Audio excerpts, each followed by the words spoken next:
नमस्कार दोस्तों, आज हम बात करने जा रहे हैं ज्योतिष का अति महत्वपूर्ण ग्रहों का षडबल। ग्रहों का बल मापन करने के लिए ये सबसे महत्वपूर्ण बात है ग्रहों का षडबल। इससे भी हम जानते हैं कि आपकी कुंडली में सबसे पावरफुल ग्रह कौन सा है, कौन से ग्रह बली है जो आपको सर्वस्व आपके जीवन में आपको सब कुछ प्रदान करने वाला है। तो आइए हम जानते हैं कि ग्रहों का षडबल। तो ग्रहों का 6 प्रकार का बल है: स्थान बल, दिग्बल, काल बल, नैसर्गिक बल, दृक् बल और चेष्टा बल। तो सबसे प्रथम जाते हैं स्थान बल। स्थान बल में अगर कोई भी ग्रह अपने मित्र राशि में हो, उच्च राशि में हो या स्वगृही हो तो उसे स्थान बल प्राप्त होता है, वो ग्रह स्थान बली होता है। अगर चंद्रमा और सूर्य जल तत्वीय राशि और पृथ्वी तत्वीय राशि में हो तो वो स्थान बली कहलाते हैं। और सूर्य, मंगल, गुरु और शनि, सूर्य अगर चंद्रमा और शुक्र जल तत्वीय राशि और पृथ्वी तत्वीय राशि में बैठा हो तो वो स्थान बली होता है, उनको स्थान बल प्राप्त होता है। अगर सूर्य, मंगल, गुरु और शनि ये 4 ग्रह अगर अग्नि तत्वीय राशि और वायु तत्वीय राशि में बैठा है तो इन्हें स्थान बल प्राप्त होता है, ये स्थान बली होता है। तो जल तत्वीय राशि कौन कौन सा है? 4, 8 और 12। मैं इधर राशि का नाम नहीं ले रहा हूँ, नंबर से बोल रहा हूँ। तो जल तत्वीय राशि 4, 8, 12 जल तत्वीय राशि और पृथ्वी तत्वीय राशि 2, 6 और 10। ये राशि में अगर जल तत्वीय और पृथ्वी राशि में चंद्रमा और शुक्र बैठा है तो वो स्थान बली होता है, उनको स्थान बल प्राप्त होता है। तो अग्नि तत्वीय और वायु तत्व, अग्नि तत्वीय मतलब 1, 5, 9 और वायु तत्वीय 3, 7, 11 राशि। अगर इस राशि में, इस तत्व में अगर सूर्य, मंगल, गुरु और शनि ये 4 ग्रह बैठा है तो उन्हें स्थान बल प्राप्त होता है। तो चलते हैं दोस्तों दिग्बल में। दिग्बल मतलब दिशा बल। एक कुंडली है, कुंडली में लग्न को पूर्व दिशा बोलते कहते हैं, सप्तम भाव को पश्चिम दिशा और चतुर्थ भाव को उत्तर दिशा और दशम भाव को दक्षिण दिशा। अगर गुरु और बुध लग्न में बैठा हो तो इन्हें दिग्बल प्राप्त होता है, तो ये दिग्बली होते हैं। और पश्चिम में अगर शनि बैठा हो तो ये दिग्बली होते हैं। और दक्षिण में सूर्य और मंगल अगर जन्म कुंडली में दक्षिण दिशा में अर्थात 10वें भाव में सूर्य और मंगल बैठा है तो वो दिग्बली होते हैं। और उत्तर अर्थात चतुर्थ भाव में चंद्रमा और शुक्रदेव बैठे हैं तो ये दिग्बली होते हैं, इनको दिशा बल प्राप्त होता है, ये होता है दिग्बल। और चलते हैं तृतीय में काल बल। काल बल मतलब समय का बल। अगर कोई काल बल में दिन बली और रात्रि बली होते हैं, जैसा कि दिन में सूर्य, शुक्र और गुरु ये बली होते हैं और रात्रि में चंद्रमा, मंगल और शनि बली होते हैं। तो बुध दोनों समय में, दिन में और रात्रि में अर्थात सुबह और शाम बुध बली होते हैं। तो इसमें आता है अगर किसी जातक का जन्म दिन में हुआ हो तो सूर्य को दिन बल प्राप्त होता है, दिन का बल प्राप्त होता है, और चंद्रमा को रात्रि का बल प्राप्त होता है। अगर किसी जातक का जन्म रविवार के दिन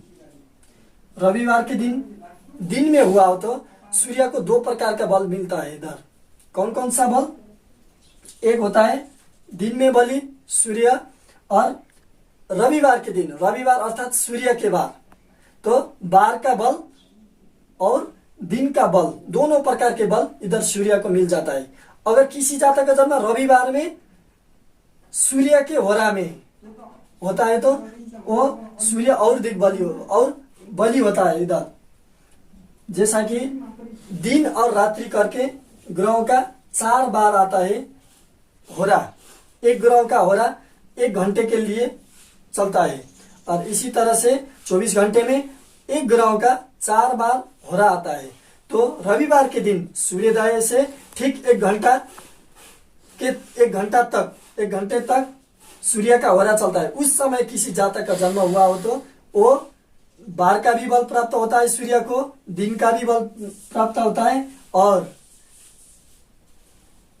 सूर्य को दिन बल, बार का बल और होरा का बल प्राप्त होता है। तो ये सूर्य और बली हो गया है। इसी तरह चंद्रमा और भी ग्रह के इसी तरह कहना चाहिए। तो चलते हैं चतुर्थ में, नैसर्गिक बल। ग्रहों का नैसर्गिक बल में चलते हैं। नैसर्गिक बल सबसे आसान है क्योंकि शनि नैसर्गिक बल, शनि से ज्यादा नैसर्गिक बली मंगल होता है, मंगल से ज्यादा नैसर्गिक बली बुध और बुध से ज्यादा नैसर्गिक बली गुरु, गुरु से ज्यादा नैसर्गिक बली शुक्र, शुक्र से ज्यादा चंद्रमा, चंद्रमा से ज्यादा सूर्य होता है। अगर सूर्य जन्म कुंडली में चाहे निर्बल हो या पावरफुल हो तो सूर्य इधर नैसर्गिक सबसे ज्यादा नैसर्गिक बली होता है। सूर्य को सबसे ज्यादा नैसर्गिक बली बनाना चाहिए। तो जन्म कुंडली में सूर्य सबसे ज्यादा नैसर्गिक बली होते हैं। और उत्तरायण और दक्षिणायन, उत्तरायण में सूर्य बली होता है और दक्षिणायन में चंद्रमा बली होता है। तो इसी तरह से जाते हैं 5वां, दृग्बल। दृग्बल अर्थात दृष्टि बल। कोई भी ग्रह अगर पाप ग्रह के द्वारा, अशुभ ग्रह के द्वारा दृष्टि न हो, केवल और केवल शुभ ग्रह के द्वारा दृष्टि हो तो उन्हें दृग्बल प्राप्त होता है। तो दृष्टि बल प्राप्त होता है। वो ग्रह दृष्टि के बल प्राप्त होने के कारण वो दृग्बली हो जाते हैं। तो चलते हैं 6वां, चेष्टा बल। चेष्टा बल में आते हैं, ये जो मैंने अंक लिखा है ये राशि है 10, 11, 12, 1, 2, 3।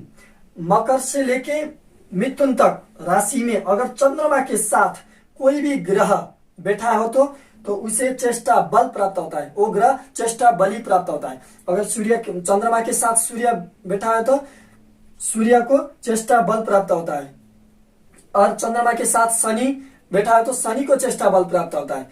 बुध, मंगल, इसी करके जो भी ग्रह चंद्रमा के साथ बैठता है तो उन्हें चेष्टा बल प्राप्त होता है। वो ग्रह चेष्टा बली होता है। तो दोस्तों अगर कहते हैं कि अगर चंद्रमा और सूर्य एक साथ बैठा है तो वो जातक अमावस्या क्या होता है, अमावस्या का होता है, अमावस्या दोष उधर लग गया और इधर चंद्रमा अस्त भी हो गया तो इस समय में तब भी चंद्रमा को चेष्टा बल प्राप्त होता है। तो वो चंद्रमा का पूर्ण बल उधर खत्म नहीं होता है क्योंकि सूर्य और चंद्रमा एक साथ बैठे हो तो वो सूर्य को चेष्टा बल प्राप्त होता है और चंद्रमा के साथ शनि देव बैठा हो तो भले ही उधर विष योग का निर्माण हो रहा है किंतु उधर शनि को चेष्टा बल प्राप्त हो रहा है। तो यही है ग्रहों का स्थिति और ग्रहों का षडबल। ये होता है ज्योतिष के आंतरिक बात। ग्रहों का बल मापन करने के लिए सबसे महत्वपूर्ण और सटीक और सरल नियमों द्वारा ग्रहों का षडबल इसी तरह से मापन किया जाता है। तो दोस्तों ये हुए ग्रहों का षडबल के बारे में संपूर्ण रूप से जानकारी सरल और सटीक उपाय से।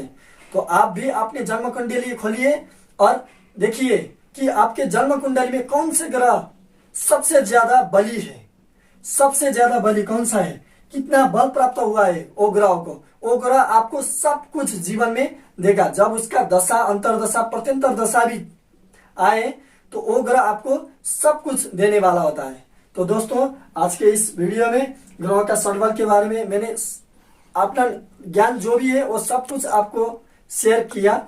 तो अगर आपको ये वीडियो अच्छा लगा तो आप शेयर, लाइक और सब्सक्राइब करना मत भूलिएगा।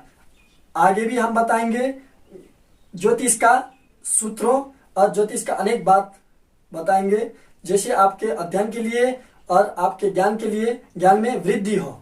तो दोस्तों आज के इस वीडियो के लिए, एपिसोड के लिए नमस्कार।